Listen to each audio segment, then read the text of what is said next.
Joining us now to discuss the possibility of a federal government shutdown, who's responsible, the ridiculous demands they're making. We know which side of the aisle.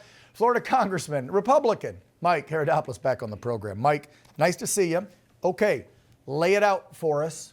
I don't care if it's the Democrats in the Senate or the House or their idiot minions around the country chiming in on what they want. What are the main keys that you, as a member of the House, have seen, their demands that you all are not willing to bend on, and that's causing this impasse? Because it sounds like it's transgenders in locker rooms and sports. It sounds like free money and health care for illegals and allowing more illegals in, at least listening to POTUS. What is it, Mike?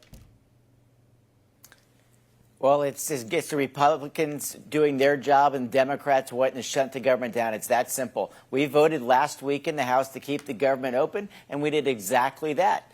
And it's funny, they show up today like it's Tuesday night football and saying, hey, we're here to play. The game was last week. We voted to keep the government open, and we're trying to do the same because, Dan, we're actually on an economic roll right now. We got a 3.8% growth, record stock market, trillions of dollars coming into the country, lower interest rates, and the Democrats now want to say, no, we don't want success. We want to go back to the old policies that lost us the 2024 election. High prices. And by the way, Obamacare has not reduced the costs of health care. It's only increased the cost of health care. And now we're even subsidizing some of these programs like it's still COVID in America. It's the wrong thing to do. The president is right to stand by his policies. The Democrats should follow their own videotape. For 13 times in the last 4 years, they wanted to use a CR to keep the government open.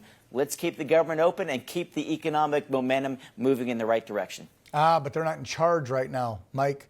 That's the difference, right? When they're in charge, if it's kicking the can down the road with a CR, which again, I don't like some of the spending that was in the big, beautiful bill. I've been vocal about that since its passage, but I get why the president wanted it and needed it immediately for the crime crackdown, for the border crackdown, for the deportations. I get everything that he was doing. We got to restock shelves for our military. I mean, Joe left him a big steamy pile of you know what. I get it.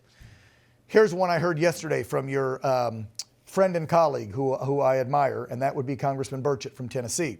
He said Democrats are not only clamoring about the issues I just brought up with you that's holding it up, but they're also complaining about, is it $50 billion that's in the CR for rural health care and rural issues? Why is it Democrats hate rural Americans so much? Is it because the majority of them are good old boys like this guy? Because we're conservative patriots? Oh, because we vote for Donald Trump?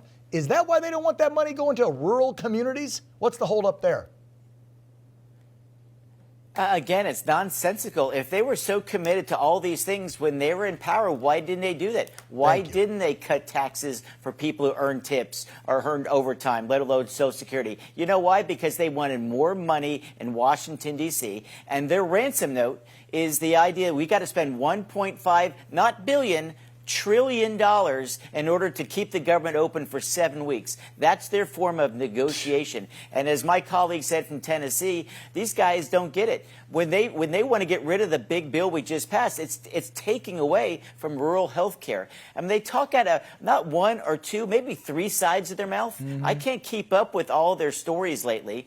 I wish they would just recognize that their policies don't work, and that they should start talking about ideas that empower individuals instead of always talking about new ways to grow the size and scope of government or to help people not only come here illegally, but subsidize them once they're here at the expense of people who work hard every single day. Yeah, we're sick and tired of that. We've seen it. We know how JoJo and the Democrats gave all the money to the NGOs. We know how the NGOs brought up the illegals. We know how the illegals then came in, and then state, local, and federal governments gave them houses and clothes and money and credit cards and cell phones, but no tracking monitor and no court date they'd ever appear for. We know it is disgusting what Democrats have done. Final question's an easy one.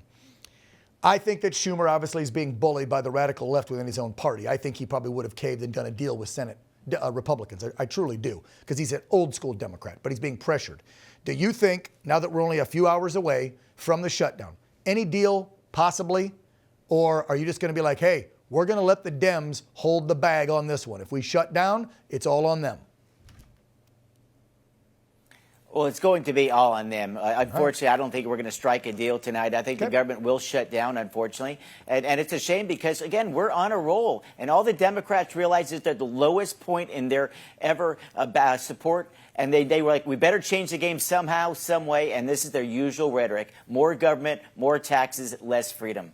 All right. Well, we got the messaging out. We know why it's going to shut down. I won't complain. I'm sure some folks out there that are maybe waiting on some benefits or a check or whatever might be upset, or you might not be able to go to your favorite federal national park over the next few days or whatever, but you know who to blame. Don't start pointing the finger at DJT and the Republicans.